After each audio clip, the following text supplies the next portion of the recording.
Anyway, I got places to be, a face to fix, and oh, bad guys to kill.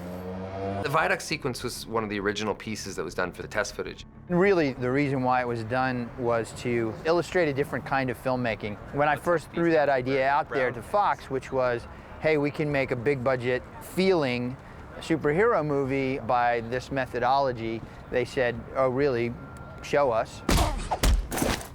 It's easier to convince clients when you have something that looks really great. So basically, it's a really good-looking previs, and we have like final mocap with all the stunts and all the acting from all the actors. And we shoot a lot of cameras, edit it together, put some sound effects, music, temp, of course. But basically, once this comes out of our department, you can already see whether or not it's going to work.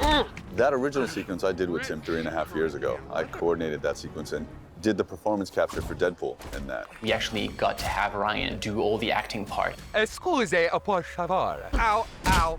When we did it, it wasn't all that common to do fully CG shots. Now, it's not so special. They do it all the time because of the rate that visual effects is advancing. The test footage was such a tone setter, and it really did allow us to understand what we were trying to do. I only have 12 bullets, so you're gonna have to share. Let's count them down. This sequence was called 16 bullets, but due to budgetary constraints, it's now 12 bullets. There's a frequent jest on set that it's going to be 1 bullet before we're done, but no. In your typical superhero film, the superhero is always prepared. He's a good guy, he thinks ahead of everybody else, he's smarter, faster, better. But in Deadpool's case, that's not always true. Ah, shit! I forgot my ammo bag. The fact that he has to make do with 12 is the whole structure of this fight. He's trained to kill people and not be killed, but now he's got this unique thing to him where he regenerates, he can't die. So it's kind of like all bets are off. Is kind of spliced and fractured throughout the film. So we begin on it, and then we come back to it later, and then we come back to it again. So we need a lot of meat on the bone to get a piece like that done. 12 Bullets was a really cool sequence. That was another one we ended up prevising out and doing that here at Blur. The previs has been an incredible tool. Tim's sequences are what ended up getting the movie made. And so it's just amazing to sort of have this incredibly high quality reference material that we were able to use as a guide as we were sort of making the film. Tim is a big visual person. He's a performance capture director. So what he'll do is he'll go into the volume and we'll do all our previs full on with performance, not animatics, but actual performers doing it. So he has a realistic interpretation of what he's going to do here on the day. You go and you do mocap, and it's really theater in the round. I'm just worried that people are moving correctly in relation to each other, that the timing is right, that it's natural in the way they get from point A to point B. The opening title sequence was kind of like the starting point of the whole previs process. We knew early on that there was going to be this opening title sequence, which was basically this frozen moment of the car sort of like tumbling. Right off the bat, the audience is in the world of Deadpool, pulling through the spinning SUV and experiencing Deadpool's thoughts on who's working on this film and how it's being done. We basically focused on figuring out how the characters were going to be and what that frozen moment was before we started doing previs for the whole car chase. This way, once we started the car chase, we could actually make sure that once the car starts tumbling, we end up with exactly the same pose.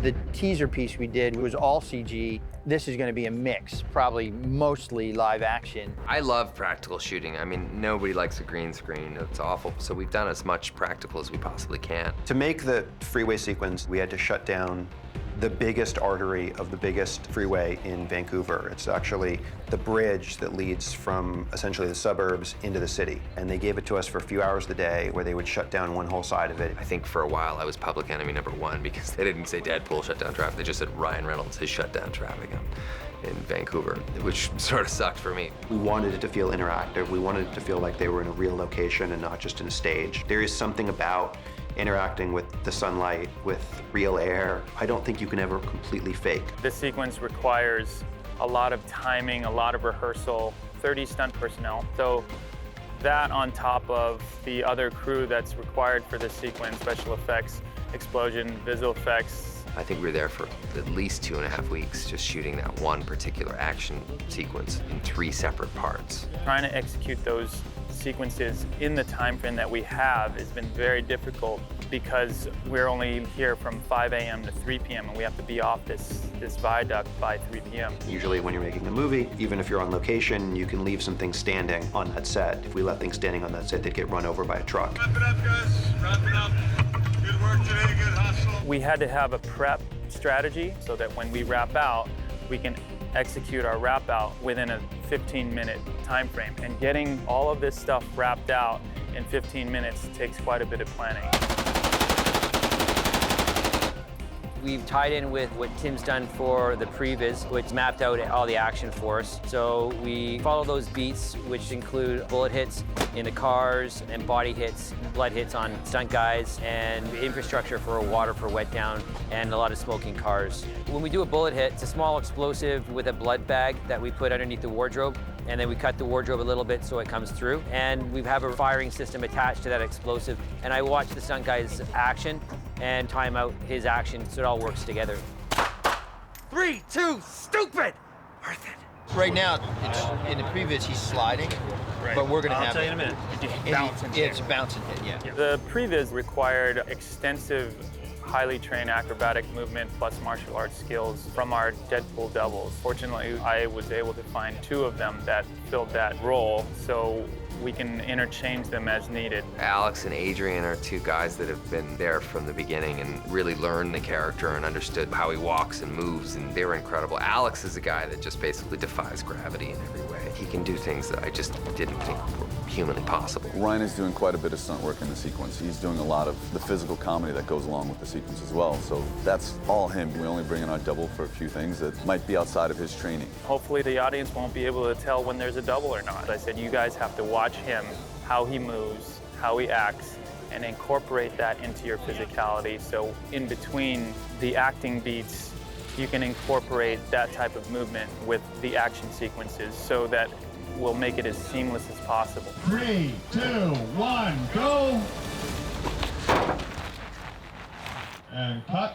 These cameras, we can shoulder here. No, I think we take that slider again and go whack.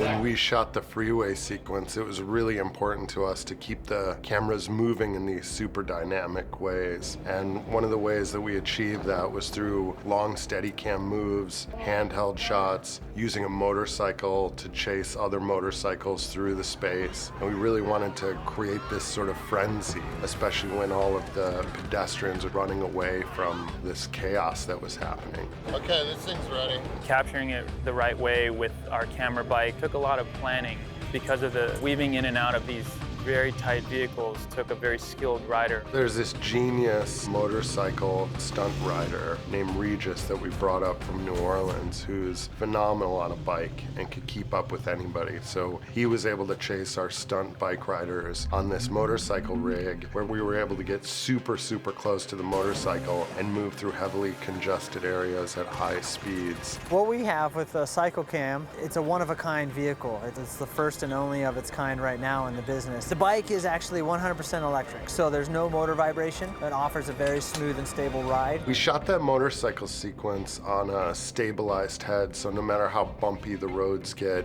no matter what happens to the bike itself, the camera has this sort of fluid, precise movement to it. I had rehearsed with them a couple days before so that they can get their timing in sync so that we're making sure that all the action is tied in with Deadpool's movement because there's running and chasing with the motorcycle as well as firing and throwing of katanas. We're chasing a motorcycle, we're pushing a motorcycle through traffic, we're even tracking with Deadpool himself as he's running and firing guns. The motorcycle itself is the ZF9, but to make it camera-worthy, we put a lot of external components on it and a lot of R&D in it. This is far from riding a normal motorcycle, with upwards of 80 to 100 pounds on the rear end and camera, and then offset with another 60 or so pounds in batteries. It's a very big vehicle to control. Now, if I were a 200-pound sack of assholes named Francis, where would I hide? There's a bunch of phantom shots in the film where we're utilizing a 4K camera that can shoot up to 1,800 frames a second. So for instance, there's shots of the motorcycle tires peeling out. We have some super slow motion shots of bullets being pushed out of the weapon, muzzle flashes, things like that. In shooting this film, we've done a lot of the stunts practically, and we're trying to get as much action on camera as possible.